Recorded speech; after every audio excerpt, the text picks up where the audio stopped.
नमस्कार. समाज संघर्ष न्यूजमध्ये सर्वांचं स्वागत आहे. आज सुभेदार मल्हारराव होळकर यांची जयंती आहे आणि धाराशिव जिल्ह्यातील राजकीय राजधानी समाजाच्या तेरमध्ये अत्यंत उत्साहात आणि जल्लोषात ही जयंती साजरी केली जात आहे. त्या जयंतीचं उद्घाटन करण्यासाठी किंवा सुरुवातीला अभिवादन करण्यासाठी धाराशिवच्या नवनिर्वाचित जिल्हा परिषद अध्यक्षा अर्चनाताई पाटील या ठिकाणी आलेले आहेत. त्यांच्या हस्ते मल्हारराव होळकरांची पूजा करून त्यांना पुष्पहार अर्पण करून जयंती सुरुवात झाली आहे आणि किती जल्लोषात जयंती साजरी होत आहे. या ठिकाणी काही मान्यवरांनी सुद्धा आपले मनोगत व्यक्त केलेले आहेत. तर पाहूया कशी या ठिकाणी जयंती साजरी होत आहे. आम्ही नेहमीच अशा नवीन बातम्या नवीन घडामोडी देत असतो.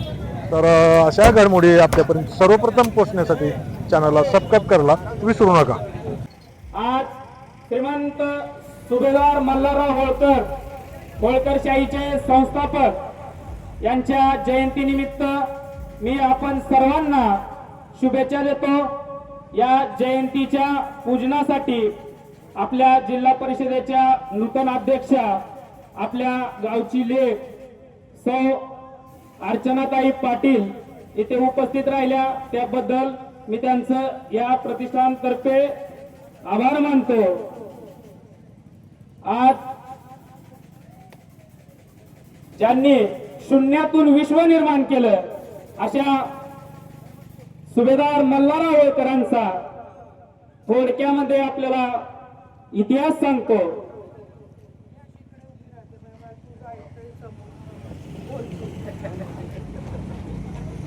बारामती तालुक्यातल्या एका छोट्याशा गावात होळ या गावामध्ये जन्मलेले सुभेदार मल्हारराव होळकर ज्याच्या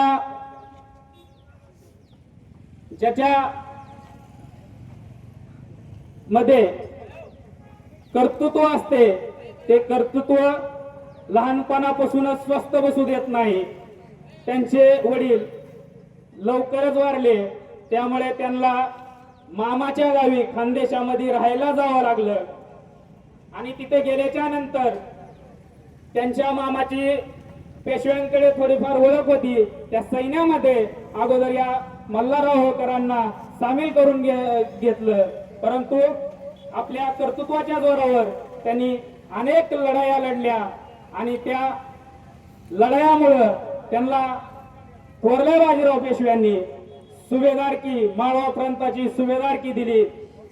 मला थोडक्यात एवढंच सांगायचंय की जो माणूस शून्यातून विश्व निर्माण करू शकतो आपण त्या राजाचे अवलादी आहोत. आपण सुद्धा कुठं कमी नाहोत. ताईसाहेब आपण पुण्यश्लोक अहिल्यादेवी होळकरांचं चौकासाठी सुशोभीकरणासाठी आपण आम्हाला म्हणल्या एक पत्र दिलं. आज आपण इथं नारळ फोडला आणि तो उभा फुटलेला आहे. मी आपल्याला सकल या समाज बांधवाच्या वतीने विनंती करतो की हे आजचं नारळ त्या चौकाच्या सुशोभीकरणाचं उद्घाटन म्हणून आपण जाहीर करावं ही सर्व समाज बांधवाच्या वतीने मी आपल्याला विनंती करतो. आताच सचिन देवपतीने एकदम व्यवस्थित सुभेदार मल्हारराव होळकर यांच्याबद्दल बोललेले आहे. मल्हारराव होळकर हे अपराजित योद्धा होते. त्यांनी जेवढ्या लढाया लढल्या त्याच्यातली एकाही लढाईमध्ये ते पराजित झाले नाहीत. म्हणून सचिनने सांगितलं की त्याच्या मनामध्ये असते ते कधीच पराभूत होत नाहीत. आणि मल्हारराव होळकरांना लहानपणापासून बाळपण मिळालेलं होतं आणि शून्यातून त्यांनी निर्माण केलं. परंतु लढत असताना बऱ्याच वेळेस हार जीत होत असते पण तो असा एकमेव योद्धा होता की हार त्यांना कधीच दिसली नाही. कारण लढत असताना आपण कुणाशी लढतोय याच्याशी न विचार करता लढणं हे कर्तव्य म्हणून ते आयुष्यभर लढले. त्याच्यामुळं धनगर समाज हा लढवाई आहे आणि त्या समाजानं आपल्या समाजासाठी लढत राहावं अशी या ठिकाणी अपेक्षा व्यक्त करतो. आणि कसबे साहेबांना विनंती करतो आपण एक दोन शब्द सर्व बांधवांना शुभेच्छा देतो. मित्रांनो, आपण जयंती साजरी करतोय. का जयंती साजरी करतो आणि कोणाची जयंती साजरी करतो ही गोष्ट आपल्या लक्षात येणं आवश्यक आहे. मल्हारराव होळकर यांची जयंती साजरी करण्याच्या पाठीमागचा उद्देश आहे.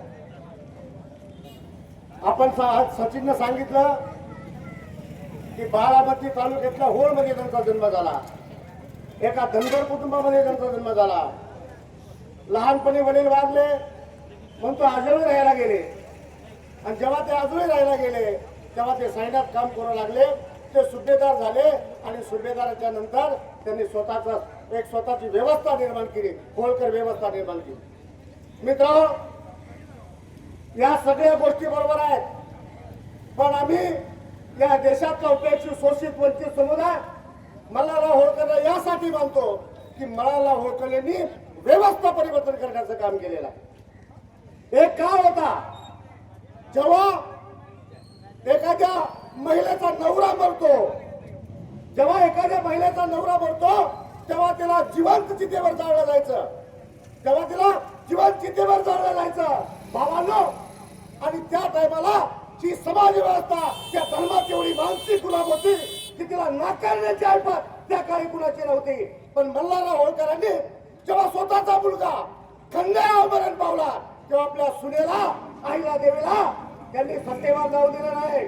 तर त्यांनी काय केलं, त्यांनी उलट राज्य कारभार त्यांच्या हाती सोपवला आणि 28 वर्ष आईला देवीनी त्या अतिशय सुंदर पद्धतीनं राज्य कारभार सांभाळला. त्याचा अर्थ असा की त्या व्यवस्थेच्या विरोधात बंड करून व्यवस्था परिवर्तन करण्याचं काम मल्हारराव होळकरांनी केलेलं आहे. या सगळ्या गोष्टीचा आम्ही विचार केला पाहिजे. भावांनो, मल्हारराव होळकरांनी तेवढंच केलं नाही तर मित्रांनो, त्या काळी महिलांचा सन्मान करणारा खऱ्या अर्थानं कोण राजा असेल तर ते मल्हारराव होळकर होते. छत्रपती शिवाजी महाराजांचं स्वराज्य, जे स्वराज्य सर्वस्व पणाला लावून टिकवण्याचं काम मल्हारराव होळकरांनी केलं, ते वाढवण्याचं काम मल्हारराव होळकरांनी केलं. आणि एवढंच नाही तर महाराष्ट्राच्या बाहेर सिंधू नदीपर्यंत ते साम्राज्य पोहोचवण्याचं काम, उत्तर भारतात ते साम्राज्य पोहोचवण्याचं काम मल्हारराव होळकरांनी केलं. म्हणजे त्या छत्रपती शिवाजी महाराजांची ती सामाजिक परिस्थिती होती, ती मानसिकता होती, या देशातल्या समंत माणसाला सन्मानाने जगण्याची करण्यात यावं ही व्यवस्था होळकरांनी जीवन ठेवली. आणि छत्रपती शिवाजी महाराजांचा वैचारिक वारसा या महाराष्ट्रात जर कुणी पुढे रेटला असेल तर फक्त आणि फक्त मल्हारराव होळकरांनी रेटलंय हे वास्तव मला नाकारता येत नाही. आणि म्हणून या जयंतीच्या निमित्तानं, या बहादूर वीराच्या जयंतीच्या निमित्तानं आपल्याला सर्वांना शुभेच्छा देतो आणि थांबतो. जय मल्हार, जय भीम, जय पुणे, जय अण्णा. यानंतर सन्माननीय अध्यक्षा आचार्यताई पाटील यांना विनंती करतो की आपण समस्त आपल्या तेरमधल्या सगळ्याच बांधवांना, म्हणजे फक्त धनगर बांधवांना नाही, सगळ्यांना मल्हारराव होळकर साहेबांच्या जयंती निमित्त शुभेच्छा. आज मला इथे यायला मिळालं हे माझं भाग्य आहे की आज ऑफिसचा पहिला दिवस आहे, मी चार्ज घेते. आपण आज बोललात का की एका महिलेने अहिल्याबाई होळकरांनी आपल्या नवऱ्याच्या पतीनंतर आपण बोललात त्याच्यात, म्हणजे माझा अभ्यास तुमच्यापेक्षा कमी असणार, पण मल्हारराव होळकरांनी अहिल्याबाई होळकरांना दिलं सगळं राज्य, पण त्यांनी त्यांच्या दुसऱ्या त्या मुलाला म्हणजे पुढे दिलं, त्या गादीवर हे चालवलं. आणि एक महिला किती चांगलं नियोजन किंवा राज्य चालवू शकते. अगदी तुळजापूरचं मंदिर असो किंवा काशी विश्वनाथचं वाराणसीचं मंदिर असो, आपल्या राज्याचा आपला जो भाग होता त्याचा सगळा महसुली खर्च सगळं करून त्यांनी देशभरातल्या मंदिरांचा जीर्णोद्धार करणारी ही महिला, पांढरवस्त्र आणि गादीवर फक्त शिवलिंग ठेवून कारभार करणारी, इतके पैसे तिने तिच्या राज्याचा सेवक म्हणजे वाचवून संबंध सगळं घाट सगळीकडे बांधलेले, वाराणसीतले घाट असो कुठेही महाराष्ट्रात, चांदवडला अगदी नाशिक माझं बाहेर आहे तिथं सुद्धा मंदिर सुंदर केलेलं, अहिल्याबाई म्हणजे घाट सगळ्याकडे तिथे पैसे हे केलं. अतिशय उच्च राज्य कारभार करणारी महिला. तुम्ही म्हणालात तसं शिवाजी महाराजांचं मराठ्यांचं राज्य महाराष्ट्राच्या बाहेर अटकेपार दिल्लीपर्यंत ज्यांनी झेंडा रोवला, ते जे शिवाजी महाराजांचे किंवा पेशवांचे जे सरदार होते, महाजी शिंदे असतील किंवा मल्हारराव होळकरांचं पूर्ण इंदोर तिकडचा सगळा भाग मोठं राज्य विस्तारण्याचं, दिल्लीपर्यंत नेण्याचं काम मल्हारराव होळकर साहेबांनी केलं. त्यांच्या आपण आदरांजली. तुम्ही आता तुम्हाला वंचित घटक समजूच नका, धनगर समाजाच्या भागे राणादादा आहेत. तुळजाभवानी, आई तुळजाभवानीच्या तुळजापूरमध्ये जी महाराष्ट्राची कुलस्वामिनी आहे तिथं अहिल्याबाई होळकर साहेबांचा पुतळा उभारण्यासाठी 1.5 कोटी रुपये देऊन मोठी 1.5 एकर जागा देऊन तिथं फक्त पुतळा आता उभारत नाहीये तर तिथं धनगर समाजासाठी ज्या ज्या योजना असतील आणि तिथं प्रशिक्षण वर्ग चालू होणार आहे तर तिथे म्हणजे त्या अगदी समोरच आणि तुळजाभवानीचं दर्शन घेतल्यानंतर अहिल्याबाई होळकरांचं दर्शन घेऊन त्या समाजाला आपल्याला पुढे म्हणजे धनगर समाजाला आणण्यासाठी आणि तेरमधलं म्हणाल तर तुम्हाला जे जे लागतंय त्याच्यासाठी मी बांधलेले आज माईकवर शब्द देते तुम्ही फक्त सांगा मला आपण तिकडचं माझं जे असेल ते आणि परत एकदा तुम्हाला शुभेच्छा महाराष्ट्र सरकारने सुद्धा धनगर समाजासाठी ओबीसी मधलं घरकुल असेल यशवंतराव ना घरकुल योजना थोडं पैशाच्या लाडक्या बहिणीमुळे ते राहत आहे पण यशवंतराव चव्हाण घरकुल योजना चालवली की धनगर समाजासाठी घरकुलं सगळी मिळावी आपल्या इथं सुद्धा थोडं जागेचा प्रॉब्लेम आहे तो आता सोडवला जाईल म्हणजे जागा आपल्या नावावर नाही पण सगळ्या समाजाला घरकुलं देण्यासाठी महाराष्ट्र सरकार आणि राणादादा आणि जिल्हा परिषदच्या वतीने मी बांधील आहोत एवढं मी शब्द देते थँक्यू